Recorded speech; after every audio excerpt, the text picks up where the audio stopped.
Welcome and settle in. Tonight, we journey back to one of Europe's most devastating and drawn-out conflicts. The 30 Years' War, spanning from 1618 to 1648.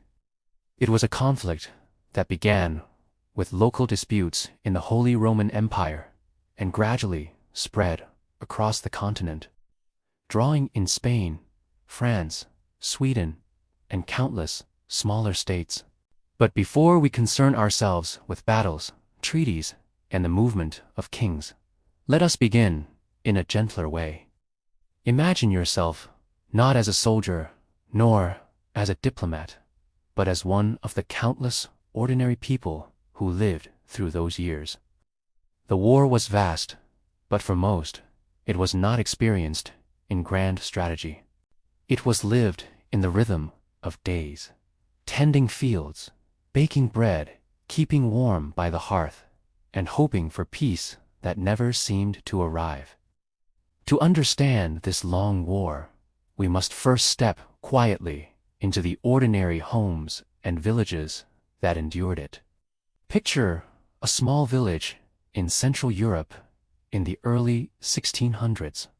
It might be in Bohemia, where the war first broke out, or in the fertile valleys of the Rhineland. The houses are simple, their walls of timber and clay, their roofs thatched or tiled depending on the wealth of the inhabitants. The air is often scented with wood smoke, for every meal and every moment of warmth depends upon the steady burning of the hearth.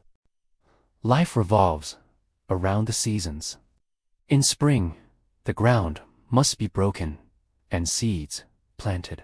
Families rise early, while dew still clings to the grass, to lead oxen across the fields. In summer, crops require tending, and in autumn, the harvest is gathered, stored in lofts, and carefully measured against the long winter ahead. Daily diet is plain. Bread, coarse and dark, is the staple. When grain supplies are healthy, the bread is thick and filling. But shortages, frequent in these years of unrest, mean that loaves are sometimes stretched with acorns, chestnuts, or ground peas. Porridge is common, as are stews of beans, cabbage, and whatever meat is available. For the poor, meat is rare, often reserved for feast days. A wealthier household might keep a pig or two, slaughtered at the start of winter and preserved through salting and smoking. Clothing is functional, made mostly of wool or linen. Peasants wear simple tunics, cloaks, and wooden shoes.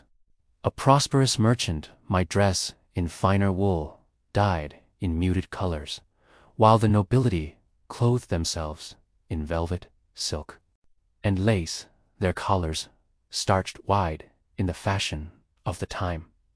But such garments are rare sights in the countryside.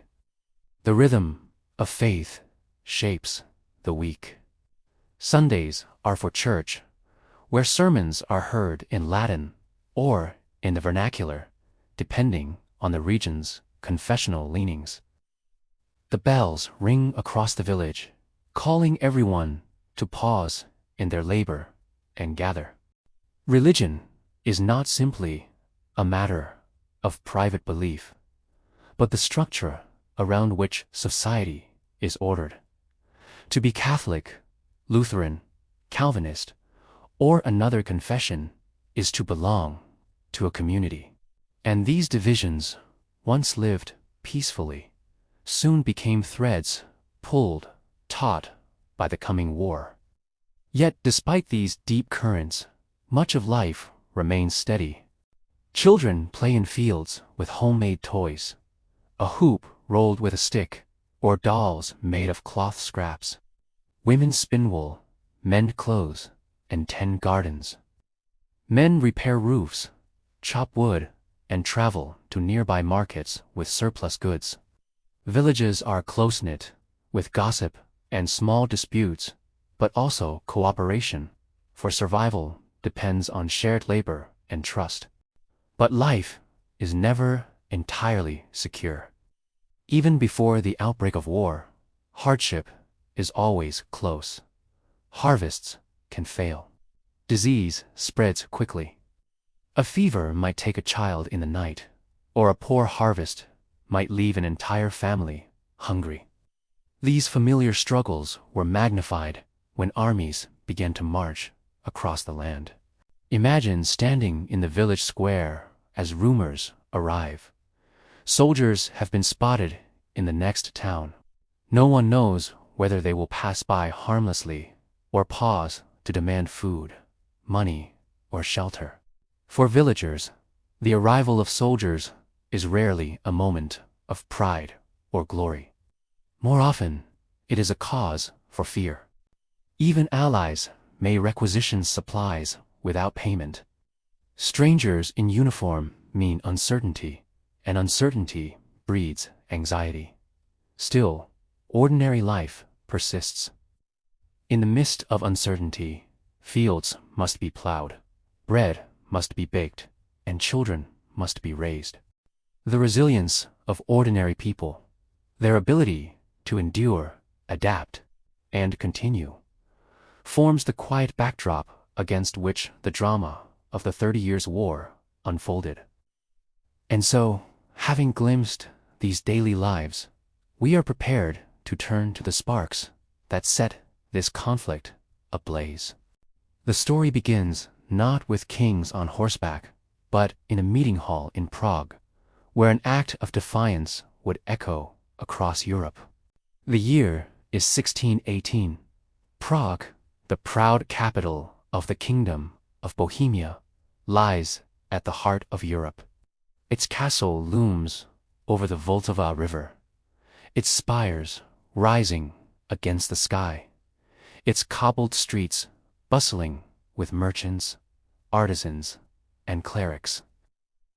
Though a beautiful city, it is also a place of tension. Beneath its tiled roofs and within its stone halls, disagreements over faith and power are smoldering. For decades, Europe had been divided by the Reformation. Catholic and Protestant rulers struggled to coexist, often tolerating one another only under fragile treaties. In Bohemia, the crown was held by a Catholic king, yet many of its nobles and citizens adhered to Protestant faiths. They demanded freedoms guaranteed by earlier agreements, freedoms that seemed to them increasingly under threat. At the center of this drama stands Emperor Matthias, the aging ruler of the Holy Roman Empire. Matthias has no heir, and his cousin, Ferdinand of Styria, is named as his successor. Ferdinand is a staunch Catholic, educated by Jesuits, and known for his firm opposition to Protestantism. To Protestant nobles in Bohemia, his succession appears ominous. They fear not only for their religious liberties, but for their political influence within the empire. The conflict comes to a head in May of 1618. In the grand halls of Prague Castle, Protestant nobles gather to confront imperial officials. Voices rise. Petitions are presented. Complaints are lodged that imperial decrees have violated their rights. The officials, representing Ferdinand, respond with firmness, rejecting the demands. What happens next is one of history's most famous and unusual acts of protest: the defenestration of Prague. In a moment of anger and defiance, several imperial envoys are seized, dragged across the hall, and hurled out of a high window. The drop is considerable, some 70 feet. Remarkably, the men survive, landing in a heap of refuse below.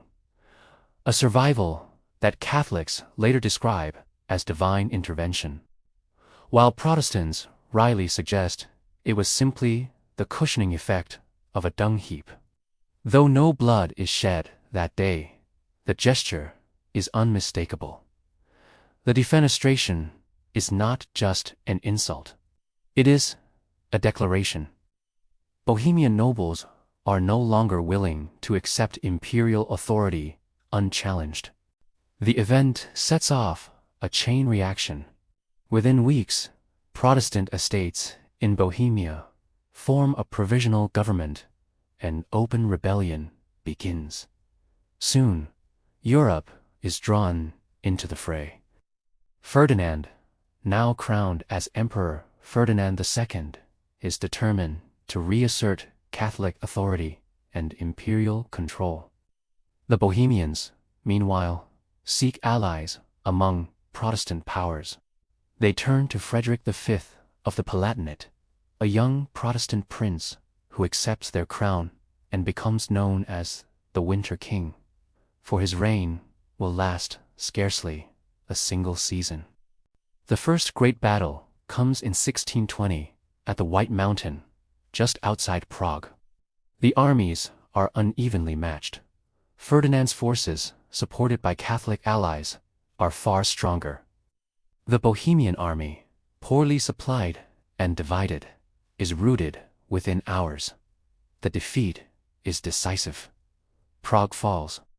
Frederick flees into exile. Bohemian independence, briefly asserted, is crushed. Yet the conflict does not end. Instead, the war expands. The harsh repressions that follow, the confiscation of Protestant lands, the forced recatholicization of Bohemia, ripple outward, alarming neighboring states. What began as a local uprising in Prague becomes a broader struggle for the religious and political future of Europe. Here, individual lives intertwine with the sweep of history. Ferdinand II, the resolute emperor, sees himself as a defender of the Catholic faith, chosen by Providence to restore order. Frederick V, the ill-fated Winter King, becomes a symbol of Protestant resistance and of the fragility of youthful ambition.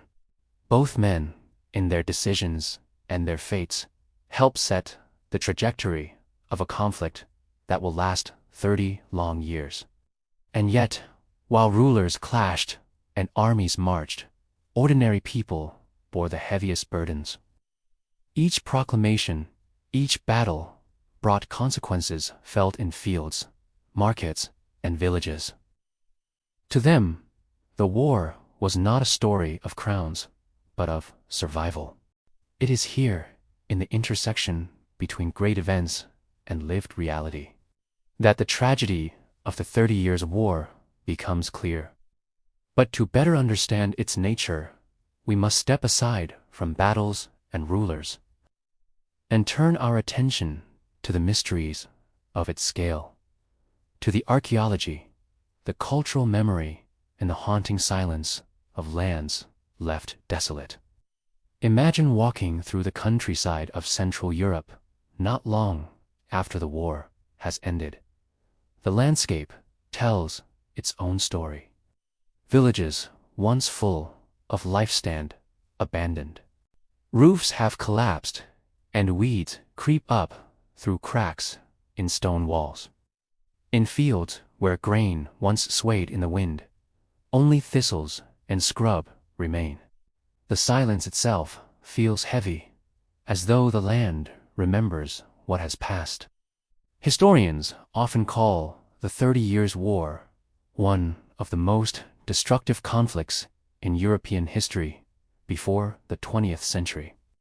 Entire regions were depopulated. Some areas lost as much as half their people, not only from battle, but from famine, disease, and displacement. Yet the exact toll is hard to measure. Records are fragmentary. Whole families vanished without leaving behind written traces. Archaeology helps to fill these silences. Excavations of abandoned villages in Germany and Bohemia revealed layers of ash and debris. Broken pottery left where it fell, hearths cold for centuries. In some places, mass graves are uncovered, their occupants anonymous, but clearly victims of violence or plague. Buttons, coins, fragments of uniforms. These small artifacts remind us that the grand armies of Europe were composed of individuals who marched, fought, and often died far from home. One striking discovery comes from the remains of temporary camps. Soldiers frequently foraged or requisitioned supplies, and when food was scarce, hunger left its marks. Archaeologists find animal bones bearing signs of desperate consumption. Not only cattle and pigs, bars, dogs, and even vermin. Such details speak quietly but powerfully of the hardships endured. But war leaves cultural scars as well as physical ones. Contemporary accounts describe entire regions as waste, a word repeated in chronicles with weary frequency. Poems and songs of the time capture the mood. Laments for lost homes, for vanished kin, for empty fields. Many of these verses were sung not for art's sake, but as a way of grieving. Religion, too, absorbed the trauma. Churches, destroyed in battle, were rebuilt, but often on a smaller scale, with less ornament, as if humility itself was a memorial. In some towns, chapels and monuments were erected not only for soldiers but for the countless civilians, men, women, and children, whose lives had been consumed by war. The 30 Years' War also reshaped memory.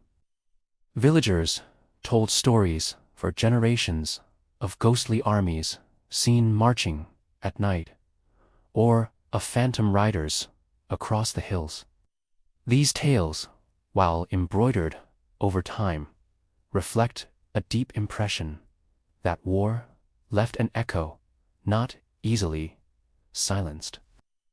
Even centuries later, the traces persist. In rural Germany, field names still carry reminders.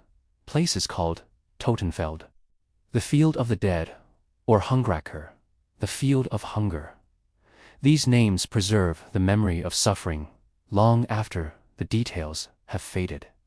And yet, alongside loss, there was also resilience. Some towns rebuilt with surprising speed once peace returned. Trade revived along rivers and roads, and cultural life blossomed again in centers spared from total ruin. The very fact that Europe emerged from such devastation to enter an age of renewal reminds us that memory is not only of destruction, but also of endurance. So the mystery of the 30 Years' War is not only how much was lost, but how much survived. The ruins remind us of tragedy, but the continued life of Europe, its languages, its communities, its faiths, remind us of continuity. With these echoes in mind, let us turn now to contrast, to see how the experiences of the privileged and powerful during these decades differed from those of the common folk. For while peasants and townspeople endured hunger and hardship, the nobility and elite lived a very different reality within their courts and fortified homes.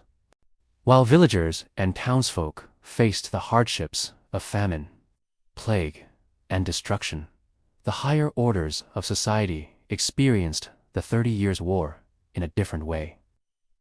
Their lives were not untouched by turmoil, but the setting, the comforts, and even the dangers carried a contrasting quality. Imagine the interior of a noble residence in the 1620s. Stone walls, thick and cold, are softened by tapestries depicting hunts, biblical stories, or scenes from classical mythology. Large wooden tables stand beneath heavy chandeliers of iron or bronze. Fires burn in vast hearths, consuming whole logs at a time. Servants move quietly through the hall, bringing trays of food, pitchers of wine, and tending to the needs of their masters. For the nobility, diet is richer, even in times of scarcity. They dine on roasted meats, fresh game from their estates, fish drawn from rivers and lakes, and exotic spices brought by merchants from far-off ports. Meals are social occasions, accompanied by music from lutes or viols, or by the recitation of poetry.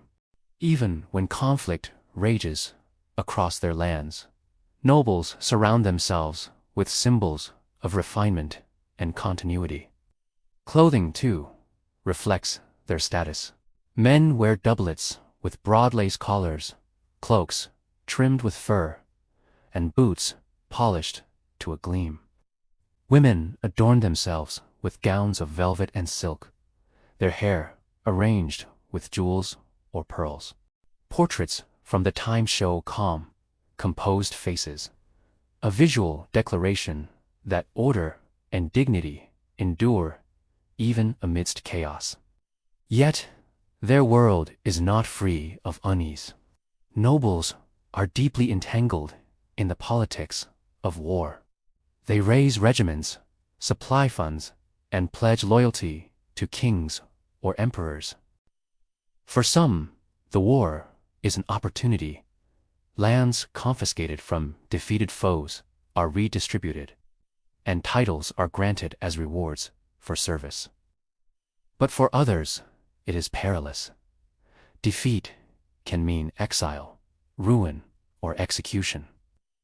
Their lives, though gilded, remain precarious. Contrast this with the life of the common people. For peasants and townsfolk, the war brings not opportunity, but burden. Armies, whether a friend or foe, demand food and lodging. Taxes rise sharply to fund campaigns. A farmer's harvest might be seized by passing soldiers, leaving his family hungry. A craftsman may find his workshop destroyed in a raid.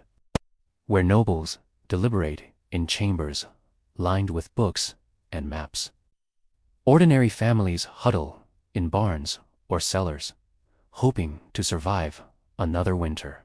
And yet, there are threads that connect the two worlds. Both noble and peasant rely on faith for meaning and endurance.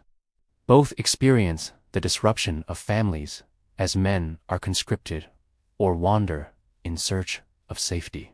Both are shaped by the long rhythm of uncertainty, never knowing when peace might return.